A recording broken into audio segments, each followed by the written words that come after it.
You can't afford new ones anyway, Brody.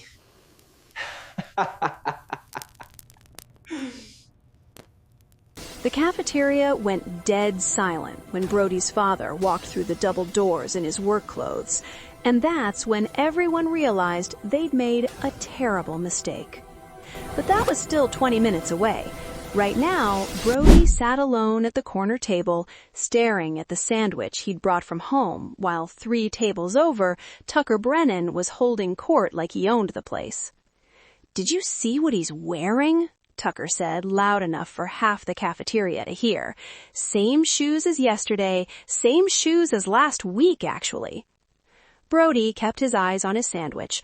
Peanut butter and jelly, nothing special. He'd learned a long time ago that looking up only made things worse. "My dad says if you can't afford new shoes, you probably can't afford this school," Tucker continued. His friends laughed right on cue. They always did. Lakewood Prep wasn't even that fancy of a school. It was private, sure, but it wasn't one of those places with marble floors and a swimming pool.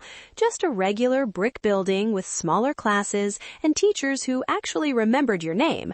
Brody's parents had moved him here 3 months ago, right after winter break, and he still wasn't sure why. He'd liked his old school just fine. It was closer to home. He'd had friends there, real friends who didn't care what brand of backpack you carried or whether your lunch came from the cafeteria or a brown paper bag. "Hey, Brody." Tucker's voice was closer now. Brody looked up to find him standing right beside the table, flanked by 2 of his buddies, Colton and Gage. They were always together, like Tucker couldn't go anywhere without an audience. "Yeah?" Brody said quietly. "My mom's having this thing at our house next weekend. Pool party, catered food, the whole deal." Tucker smiled, but it wasn't a friendly smile. "You probably can't come, though, right? I mean, it's pretty expensive. There's a fee." "A fee for a birthday party?" Brody asked before he could stop himself. Tucker's smile got wider. "Yeah, man, $20 to cover costs, but don't worry about it. I know things are tight for you." There was no fee. Brody knew that. Everyone knew that. This was just another game Tucker liked to play, another way to point out that Brody didn't fit in with the rest of them. "I'm good," Brody said, looking back down at his sandwich. "You sure? Because my dad always says if you need help, you should just ask. He does charity work all the time. Maybe he could set your family up with something." Brody's jaw tightened. He wanted to say something back, wanted to tell Tucker exactly where he could shove his charity, but he'd learned that lesson too. Fighting back only gave Tucker more ammunition. "I said I'm good." Tucker laughed and walked away, but the damage was done. Brody could feel eyes on him from every direction. Whispers started up again, that low buzz that followed him everywhere these days. The thing was, Brody's family wasn't poor, really. They lived in a decent house in a decent neighborhood. His mom worked as a nurse at the hospital downtown, and his dad had some kind of job that meant he left early in the morning and came home late at night, usually looking tired. They weren't rich like Tucker's family, sure, but they were doing okay. But at Lakewood Prep, okay wasn't enough. Here, kids showed up in cars that cost more than most houses. They wore watches that could pay for a year of college. They talked about vacation homes and ski trips and summer camps that cost thousands of dollars. Brody didn't have any of that. He had a 10-year-old sedan his mom drove, off-brand sneakers from the outlet mall, and a phone that was 2 generations old. At his old school, none of that mattered. Here, it was all anyone seemed to see. The rest of lunch passed slowly. Brody ate his sandwich in silence, tried not to listen to Tucker's table getting louder and louder. By the time the bell rang, he was ready to disappear into the crowd and forget this day ever happened. But Tucker wasn't done yet. In the hallway between lunch and 5th period, Brody felt someone bump into him from behind, hard enough that his backpack slipped off his shoulder and hit the floor, spilling notebooks and pens everywhere. "Oh, sorry, man," Tucker said, not sounding sorry at all. "Didn't see you there." Brody knelt down to gather his stuff, and that's when he heard the ripping sound. One of Tucker's friends had stepped on his backpack, and the old fabric had torn right down the side. "Dude, you really need a new bag," Colton said, laughing. "That thing's falling apart." Brody shoved everything back inside, holding the torn edges together with one hand. His face felt hot. His eyes stung. He was not going to cry. He was not going to give them that satisfaction. "Leave me alone," he said, his voice barely above a whisper. "What was that?" Tucker leaned in closer. "Speak up, poor boy." "I said, leave me alone." Tucker opened his mouth to say something else, but then a teacher appeared at the end of the hallway, and he backed off with a smirk. "See you around, Brody." The rest of the day blurred together. Classes he couldn't focus on, teachers whose words didn't quite reach him, the ripped backpack sitting by his feet, a constant reminder of everything that was wrong about this place.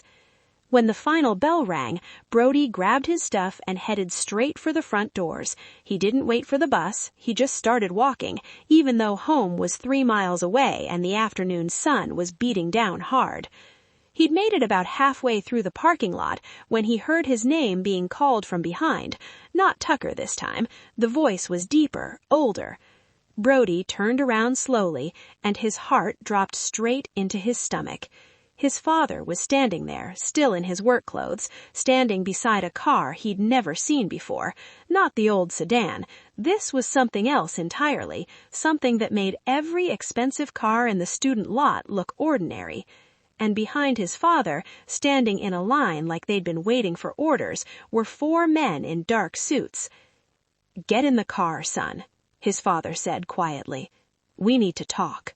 Brody's father didn't look angry. That was somehow worse. He just looked tired, like he'd been carrying something heavy for too long and had finally decided to set it down. "Dad, what are you doing here?" Brody asked, glancing around nervously. A few kids were still in the parking lot, climbing into their cars or waiting for rides. They were all staring now. "I said, get in the car." His father's voice was calm but firm, the kind of voice that didn't leave room for argument. Brody walked toward the car slowly, his torn backpack clutched against his chest. Up close, he could see just how expensive the vehicle was. Black paint so shiny it looked like glass, chrome details that caught the sunlight, leather seats visible through the window that probably cost more than every piece of furniture in their house combined. One of the men in suits opened the back door for him. Brody slid inside and his father got in on the other side. The door closed with a heavy, solid sound that made Brody feel like he'd just been sealed inside a bank vault. The interior smelled like new leather and something else, something expensive that Brody couldn't quite name. The seats were more comfortable than his bed at home. There were screens built into the backs of the front seats, and the dashboard looked like something out of a spaceship. His father didn't say anything right away. He just sat there, looking straight ahead, his jaw working like he was chewing on words he wasn't sure he wanted to say yet. "How long has this been going on?" he finally asked. Brody's stomach twisted. How long has what been going on? Don't play dumb with me, Brody. The bullying, the comments about money. How long? I don't know what you're talking about. His father turned to look at him then, and Brody had to fight the urge to shrink back into the seat. He'd seen his dad tired before, frustrated before, even angry before. But this was different. This was something deeper. Your principal called me today. Apparently, one of the teachers overheard some things in the hallway. Things about you not being able to afford shoes, about you being poor.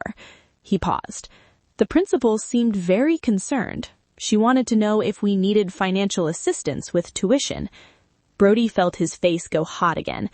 Dad, it's nothing. Just some kids being stupid. How long, Brody? Since I started here, Brody admitted quietly. But it's fine. I can handle it. His father was quiet for a long moment. Then he reached up and rubbed his eyes with one hand, and Brody realized with a shock that his dad looked like he might actually cry. This is my fault, his father said. I thought I was doing the right thing. Your mother and I, we wanted to give you a normal childhood, wanted you to grow up without all the pressure, all the expectations. We thought if we just lived quietly, kept things simple, you could just be a regular kid. I am a regular kid, Brody confused. No, son, you're not. His father pulled out his phone and tapped the screen a few times, then handed it to Brody. Read that. It was a news article. The headline said, Tech billionaire Devin Hayes announces new AI initiative. Below it was a photo of a man in an expensive suit standing in front of a building with a logo Brody didn't recognize. The man in the photo looked younger, more polished, but there was no mistaking who it was. It was his father. He read the first few paragraphs, his brain struggling to make sense of the words. Billion-dollar company, revolutionary technology, Fortune 500, philanthropist. The article said his father had started a company in his garage 15 years ago and grown it into one of the most successful tech firms in the country. This doesn't make sense, Brody said, handing the phone back. You leave for work at 6 a.m. You come home exhausted. We live in a regular house. Mom still works at the hospital. We're not rich. We are rich, Brody. Very rich. We just don't live like it. His father took the phone back and put it away. Your mother still works because she loves her job, not because we need the money. I leave early and come home late because I'm running a company with offices in 12 countries. And we live in a regular house because we wanted you to have a regular life. Why? Brody asked. Because I grew up rich. Really rich. Private jets, mansions, servants, the whole thing. And it was miserable. Everyone wanted something from me. I never knew who my real friends were. Every relationship felt fake, like people only cared about my family's money. He looked out the window at the school. When I made my own money, built my own company, I promised myself if I ever had kids, they'd grow up different. They'd grow up normal. So you've just been pretending this whole time? Not pretending, just being careful about what we show the world. His father turned back to him.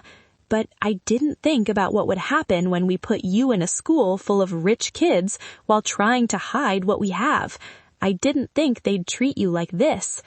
Brody looked down at his torn backpack. It's not that bad. Don't lie to me. Okay, fine. It's pretty bad. Tucker Brennan and his friends, they never let up. Every day it's something new. My clothes aren't expensive enough. My phone is too old. I bring lunch from home instead of buying it. They act like I'm barely scraping by, like I don't belong here. His father's jaw tightened again. Tucker Brennan. That's Richard Brennan's son, right? I guess. He's always talking about how rich his dad is. Richard Brennan works for me, his father said flatly. He's a division manager, makes good money, but he's not nearly as wealthy as he apparently pretends to be. Brody blinked. Wait, what? The Brennans live beyond their means. Big house they can barely afford, cars on lease, credit card debt up to their eyeballs. Richard's been asking for raises every 6 months. His father shook his head. And his son has been bullying my kid for being poor. The irony would be funny if it wasn't so infuriating. They sat in silence for a moment. Outside the car, Brody could see more kids leaving school, getting into their nice cars, heading home to their nice houses. A few of them were still staring at the mysterious black car with the men in suits standing around it. What are you going to do? Brody asked quietly. His father looked at him. That depends on you. I can pull you out of this school right now. We can move you somewhere else, somewhere better. Or I can go in there tomorrow and have a conversation with the administration about what's been happening to you. But I need to know what you want. I don't want special treatment, Brody said immediately. I don't want people knowing about the money. That'll just make everything worse. Maybe, or maybe it's time to stop hiding. His father reached over and put a hand on Brody's shoulder. You shouldn't have to pretend to be something you're not just to make other people comfortable. And you definitely shouldn't take abuse from kids whose parents wouldn't even have jobs if it weren't for what I've built. I just want it to stop, Brody said, and he hated how small his voice sounded. It will, his father promised. One way or another, this ends tomorrow. The next morning, Brody walked into school with the same torn backpack, the same old shoes, the same everything. But something felt different. Maybe it was knowing the truth now. Maybe it was the way his father had looked at him last night before bed, like he was seeing him clearly for the first time in months. Or maybe it was the way Tucker and his friends were waiting by his locker, smirks already in place, ready for another day of their favorite game. Morning, poor boy. Nice backpack. Really holding together well. Brody opened his locker without responding. He'd gotten good at that. Just ignore them, get through the day, go home. My dad told me something funny last night, Tucker continued. He said he saw some fancy car at the school yesterday. Black, expensive, guys in suits. He was wondering whose it was. Was it yours? Did your family finally hit the lottery? Leave me alone, Tucker. I'm just asking a question, because that would be really embarrassing, you know? Pretending to be poor when you're actually rich? That's even more pathetic than actually being poor. Brody slammed his locker shut and turned to face Tucker directly. You don't know anything about me.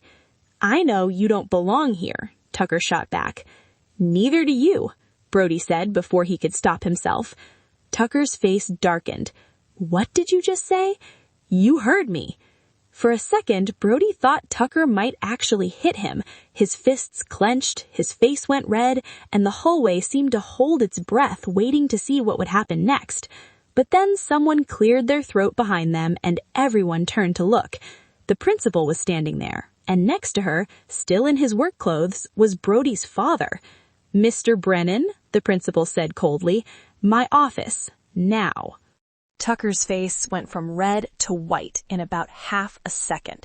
He looked at Brody, then at the principal, then at Brody's father, and for the first time since Brody had started at this school, Tucker Brennan had absolutely nothing to say.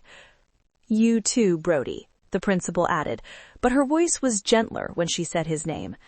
The walk to the principal's office felt like it took forever. Kids lined the hallways, all of them watching, whispering to each other.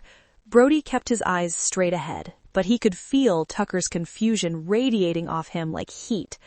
Tucker kept glancing at Brody's father, trying to figure out what was happening, why this man in the plain work clothes was walking next to the principal like he owned the place. They reached the office, and the principal held the door open. Inside, both of you. The office was bigger than Brody remembered from his first day. Dark wood desk, bookshelves lined with education textbooks, and a window that looked out over the parking lot. Brody could see that black car still sitting there, the men in suits standing nearby like guards. Sit, the principal said, pointing to 2 chairs in front of her desk. Brody and Tucker both sat. Brody's father remained standing, off to the side, arms crossed. The principal settled into her chair and folded her hands on the desk. Her name was Mrs. Patterson, and she'd always seemed nice enough during the few times Brody had interacted with her, but right now she looked angry. Tucker, she began, do you know why you're here? Tucker shot a look at Brody. Not really.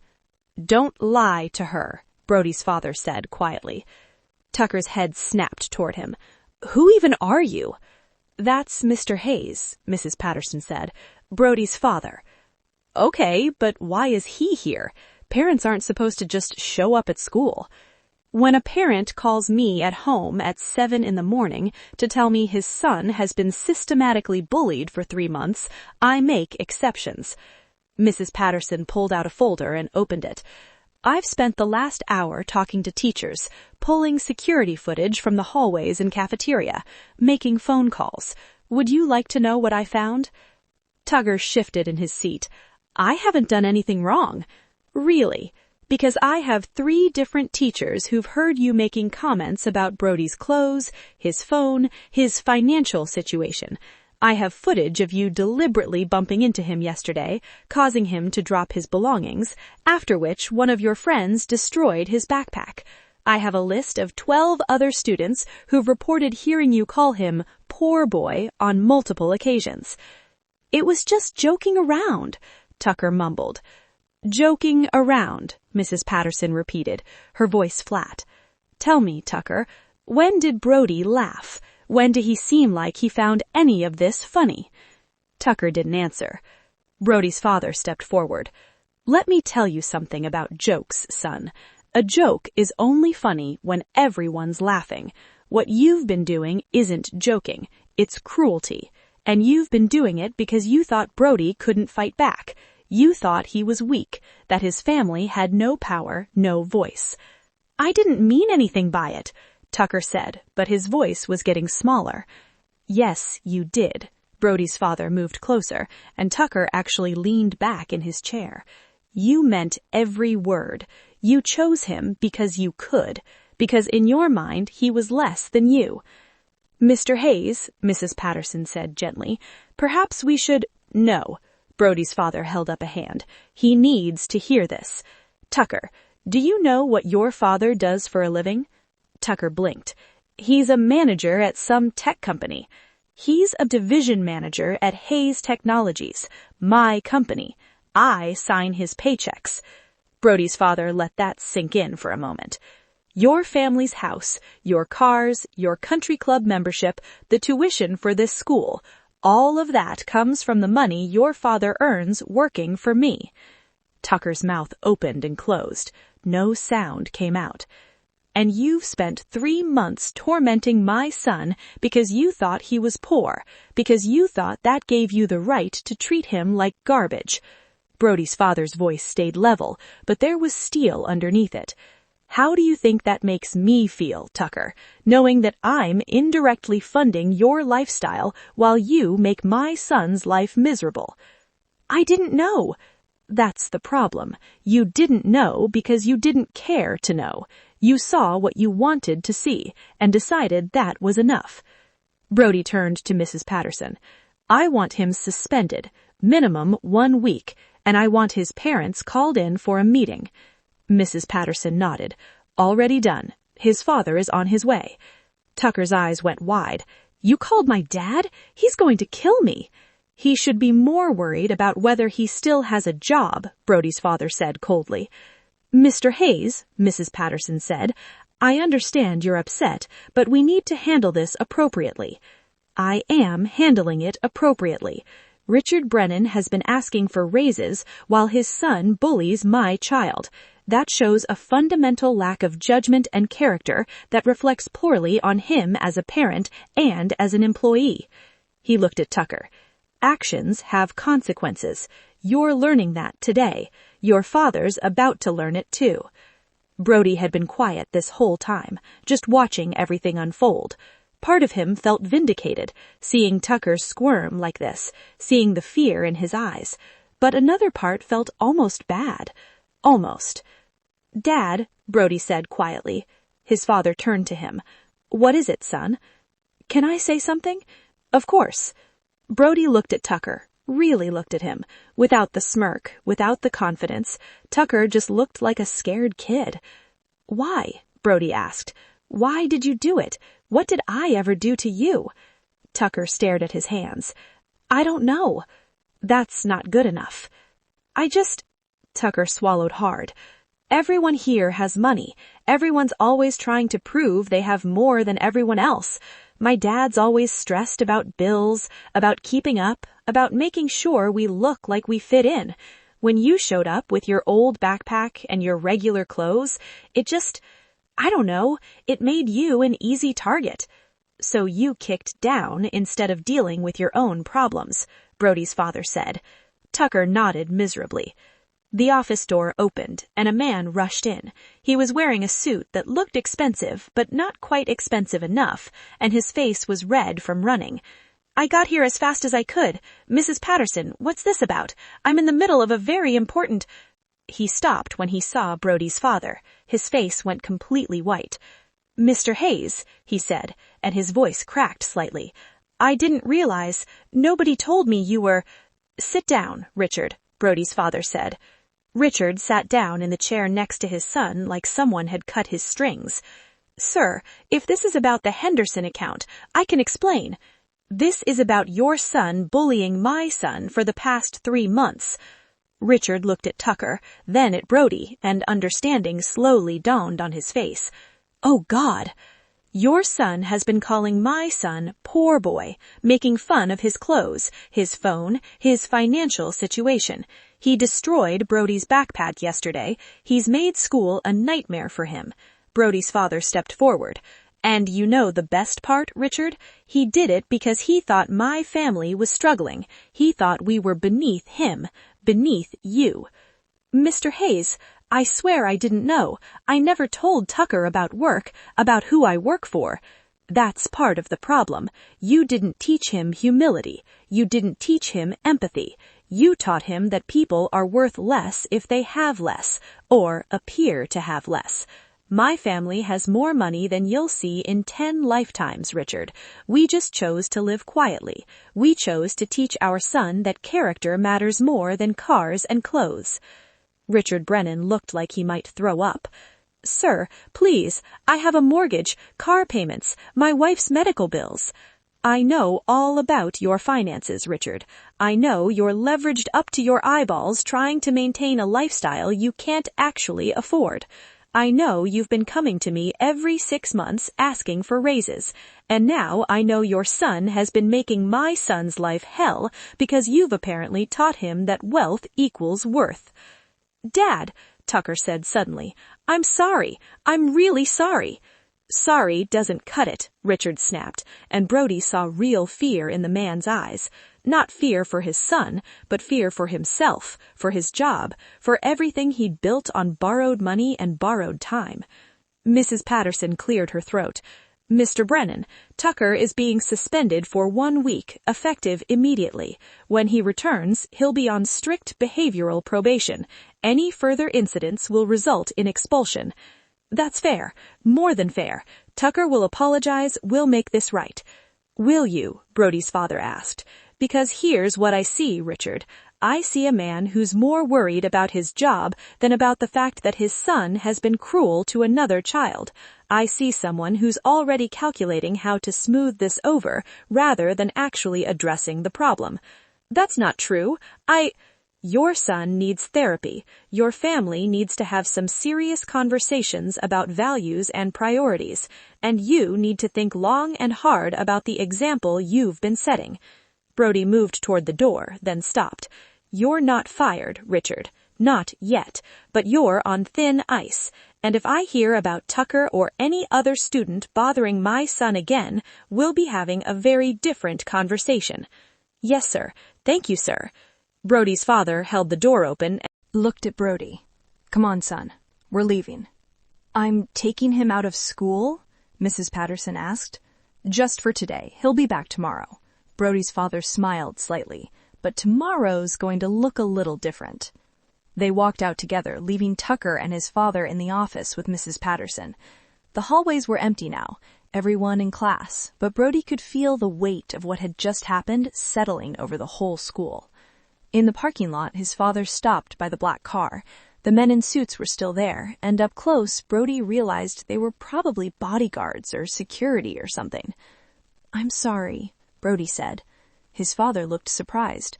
What are you sorry for? For not telling you sooner, for letting it get this bad, for making you come here and... Stop. His father put both hands on Brody's shoulders. You have nothing to apologize for. Nothing. You were trying to handle it yourself, trying to be strong. I'm proud of you for that. But you should never have been in that position in the first place. What happens now? His father smiled. Now? Now we stop pretending. Tomorrow, you come to school as who you really are. New clothes if you want them, new phone, new backpack, whatever you need. And if anyone has a problem with it, they can take it up with me. Won't that just make things weird? Maybe, but at least it'll be honest weird instead of this nightmare you've been living. His father opened the car door. Get in. We're going shopping, and then we're getting lunch somewhere ridiculous and expensive. Your mother's meeting us there. Brody climbed into the car, and as they pulled out of the parking lot, he looked back at the school. He thought about Tucker sitting in that office, about all the kids who'd laughed at him, whispered about him, treated him like he was invisible or worse. Tomorrow was going to be interesting. The next morning, Brody walked into Lakewood Prep wearing new sneakers that probably cost more than Tucker's entire wardrobe. He had a new backpack, sleek and expensive, a new phone in his pocket, and more than that, he walked in with his head up, shoulders back, because he wasn't hiding anymore. The whispers started immediately, but they were different now, confused instead of cruel. Kids stared, pointed, pulled out their phones to search for information they'd never bothered to look for before. By lunch, everyone knew. Hayes Technologies, billionaire father, one of the richest families in the state, maybe the country. The story had spread like wildfire, probably helped along by whatever Tucker's father had told people after yesterday's disaster. Brody sat at his usual corner table, but this time people didn't avoid him. They watched him carefully, probably trying to figure out if they should apologize or pretend nothing had ever happened. He was halfway through his lunch when Colton approached, without Tucker this time. Colton looked nervous. "Hey, Brody?" Brody looked up. "Yeah?" "I just wanted to say, about before, all the stuff with Tucker and everything. I'm sorry. We were jerks. I was a jerk." "Yeah, you were," Brody said simply. Colton shifted uncomfortably. Is there any way to make it right?" Brody thought about that. He could make Colton squirm, could hold it over him, could make him pay for every mean comment and laugh. But what would that accomplish? "Just leave me alone," Brody said finally. "That's all I ever wanted." Colton nodded and walked away, and Brody went back to his lunch. The rest of the day passed in a blur of stares and whispers, but nobody bothered him, not directly. It was like he'd become untouchable overnight, wrapped in a protective bubble made of money and power and the knowledge that his father could ruin anyone who crossed him. It should have felt good. It should have felt like victory. Instead, it just felt lonely. At the end of the day, Brody walked out to find the black car waiting again. His father was leaning against it, checking his phone. "How was it?" Brody asked as his father approached. "Different," admitted Brody. "Good different or bad different?" "I don't know yet." Brody threw his new backpack in the car. "Everyone knows now. Everyone's treating me like I'm made of glass or something." His father nodded slowly. "That's the price of this life, son. People treat you differently when they know you have money. Some of them will want things from you. Some of them will resent you. Some of them will only see the dollar signs. So what do I do? You figure out who treats you like a person instead of a bank account. Those are your real friends. They're rare, but they're worth finding." His father put an arm around his shoulders. "And in the meantime, you hold your head high. You didn't do anything wrong. You're not pretending anymore. That's worth something." They drove home in comfortable silence, and for the first time in 3 months, Brody felt like he could breathe properly. The next few weeks were an adjustment. Tucker never came back to school. His parents pulled him out and enrolled him somewhere else. Colton and Gage kept their distance. Most kids treated Brody with careful politeness, like they weren't sure how to act around him. But slowly, things settled. A few kids started talking to him normally, without the weird reverence or fear. A girl named Skylar from his math class asked him for help with homework and actually seemed to care about his answer, not about who his father was. A guy named Landon invited him to play basketball after school. It wasn't perfect.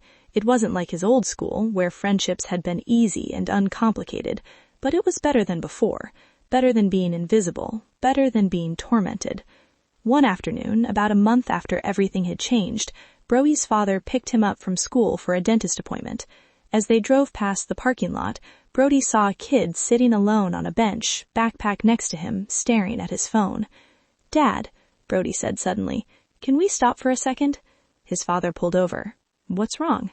"That kid, I've seen him around. People give him a hard time about his clothes and stuff." Brody looked at his father. "I want to talk to him." His father smiled. "Go ahead." Brody got out of the car and walked over to the bench. The kid looked up, startled. His name was Dawson, Brody remembered. 7th grader, quiet, kept to himself. "Hey," Brody said. "Hey," Dawson replied cautiously. "You're waiting for a ride?" "The bus is running late." Brody sat down on the bench. "I know we don't really know each other, but I wanted to tell you something. The kids who give you a hard time, they're not worth it. Don't let them make you feel small." Dawson blinked. "Aren't you the kid whose dad is like a billionaire or something?" "Yeah, but that doesn't matter. What matters is that nobody deserves to be treated like garbage because of what they wear or what they have. Brody stood up. If anyone gives you serious trouble, you let me know, okay? Okay, Dawson said slowly. Thanks. Brody walked back to the car and got in. His father was watching him with an expression that looked a lot like pride. That was a good thing you just did, his father said. I just remember what it felt like. Nobody should have to feel like that. As they drove away, Brody looked back at the school one more time. It still wasn't perfect. It probably never would be, but he was different now. Not because everyone knew about the money, not because Tucker was gone and people treated him carefully. He was different because he'd learned something important. Money could buy a lot of things. It could buy clothes and cars and houses. It could buy power and influence, but it couldn't buy character. It couldn't buy kindness. It couldn't buy the courage to stand up for someone else who needed it. His parents had tried to teach him that by hiding their wealth. In a weird way, Tucker taught him that by showing him what life looked like from the bottom of someone else's twisted ladder. Now Brody understood. The money was just money. What mattered was what you did with it, how you treated people, who you chose to be when you had the power to be anything. Hey, Dad, Brody said. Yeah, son? Thanks for showing up that day, for not letting it go. His father reached over and squeezed his shoulder. That's what family does. We show up. Always. And for the first time since moving to Lakewood Prep, Brody felt like maybe, just maybe, everything was going to be all right.